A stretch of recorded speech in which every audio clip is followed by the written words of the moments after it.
Trump dan Putin kembali berhadapan dalam konflik Ukraina. Media Rusia menyebut keduanya seperti dua lokomotif yang melaju kencang tanpa niat berhenti dan tabrakan tampaknya tinggal menunggu waktu. Di balik retorika keras, ancaman kapal selam nuklir dan ultimatum 10 hari, apakah ini jalan menuju konfrontasi global atau hanya drama diplomatik ala Trump? Inilah Hot Topic, topik terhangat terkait isu-isu di nasional dan internasional yang berdampak signifikan terhadap kita semua. Hubungan antara Presiden Amerika Serikat Donald Trump dan Presiden Rusia Vladimir Putin kembali memanas. Media Rusia menggambarkannya dengan analogi dramatis. Dua lokomotif yang melaju kencang menuju arah berlawanan tanpa niat untuk berhenti, berbelok apalagi mundur. Tabrakan frontal tampaknya tak terhindarkan. Demikian tulis tabloid populer Moskovskaya Komsomolets. Lokomotif Trump dan lokomotif Putin sedang melaju cepat satu sama lain dan tak ada yang akan berhenti. Putin tetap pada jalurnya dengan operasi militer khusus di Ukraina, menolak gencatan senjata jangka panjang dan menegaskan tuntutan maksimalnya, termasuk netralitas Ukraina dengan tak bergabung ke NATO, serta pengakuan wilayah pendudukan. Di sisi lain, Trump meningkatkan tekanan. Ia mengumumkan tenggat waktu 50 hari, kemudian dipangkas menjadi 10 hari bagi Rusia untuk menghentikan perang. Ia juga mengancam sanksi ekonomi baru, tarif tinggi terhadap mitra dagang Rusia seperti India dan Tiongkok. Trump juga mengklaim telah memindahkan dua kapal selam nuklir Amerika Serikat lebih dekat ke perairan Rusia. Ketika analogi lokomotif berubah menjadi kapal selam nuklir, Anda tahu ini bukan sekedar perdebatan diplomatik, tulis seorang analis BBC seperti dikutip Selasa 5 Agustus 2025. Namun, apakah ini menandakan konfrontasi langsung antara Washington dan Kremlin atau hanya bagian dari strategi tawar-menawar gaya Donald Trump? Masa awal kepresidenan Trump di periode kedua sebenarnya bermula dengan hubungan yang relatif akrab dengan Rusia. Pada Februari 2025, Amerika Serikat bahkan menolak resolusi PBB yang dirancang negara-negara Eropa untuk mengecam agresi Rusia di Ukraina. Dalam percakapan telepon, Trump dan Putin saling menyampaikan niat untuk mengunjungi satu sama lain. Bahkan, pertemuan puncak sempat direncanakan.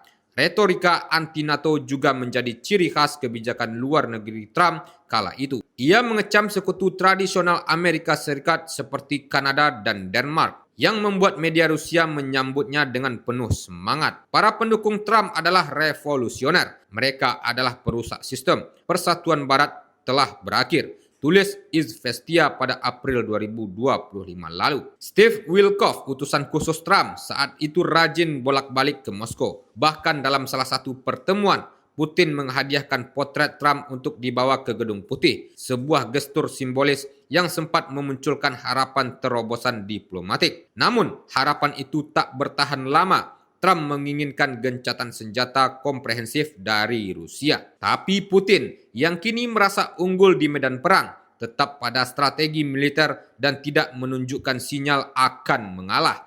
Dalam beberapa pekan terakhir, Trump mulai menunjukkan frustasi. Ia menyebut serangan Rusia ke kota-kota Ukraina sebagai menjijikkan dan menuduh Putin berbicara omong kosong. Tapi sampai batas waktu ultimatum hampir habis, belum ada tanda-tanda perubahan sikap dari Moskow. Karena Trump terlalu sering mengubah tenggat waktu dan posisinya, saya rasa Putin tidak menganggapnya serius, kata Nina Kurseva, profesor hubungan internasional di The New School, New York. Meski Putin sesekali menyampaikan harapan untuk solusi diplomatik, retorikanya tetap menunjukkan tekad untuk menang di medan perang.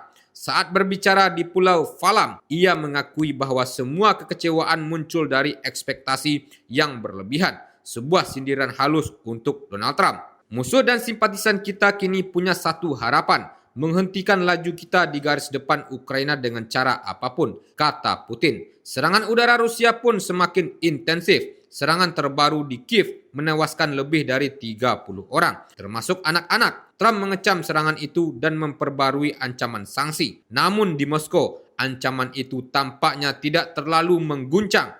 Bahkan tamu Putin di Pulau Falam Presiden Belarus Alexander Lukashenko dengan lantang membalas ancaman Donald Trump. 50 hari, 60 hari, 10 hari, Anda tidak berpolitik seperti itu, katanya. Meski tekanan tinggi diplomasi belum sepenuhnya mati, Witkoff dijadwalkan kembali ke Moskow pekan ini. Menurut Ivan Laskarev, dosen di Universitas MGIMO, utusan Trump mungkin membawa tawaran ekonomi menggiurkan sebagai ganti kesepakatan damai. Pernyataan Trump bahwa Rusia cukup pandai menghindari sanksi juga dianggap sebagai sinyal terbuka untuk negosiasi alih-alih konfrontasi. Namun tantangan besar tetap membayangi. Putin belum bersedia mundur dari 3 tuntutan utamanya. Yang pertama, pengakuan wilayah pendudukan. Kedua, netralitas Ukraina, yang artinya negara tetangganya itu tidak boleh bergabung dengan NATO. Dan ketiga, pembatasan militer Ukraina di masa depan. Sederhananya, Trump menginginkan kesepakatan segera, sedangkan Putin tetap mengejar kemenangan penuh. Tribuners, apakah dua lokomotif ini akan menemukan persimpangan baru menuju perdamaian, ataukah akan bertabrakan di tengah rel geopolitik yang penuh api dan kabut? Tak satupun dari keduanya tampak berniat mengalah, tapi diplomasi, seperti halnya sejarah, penuh kejutan. Hanya waktu yang bisa menjawab. Download Tribun X sekarang, menghadirkan lokal menjadi Indonesia.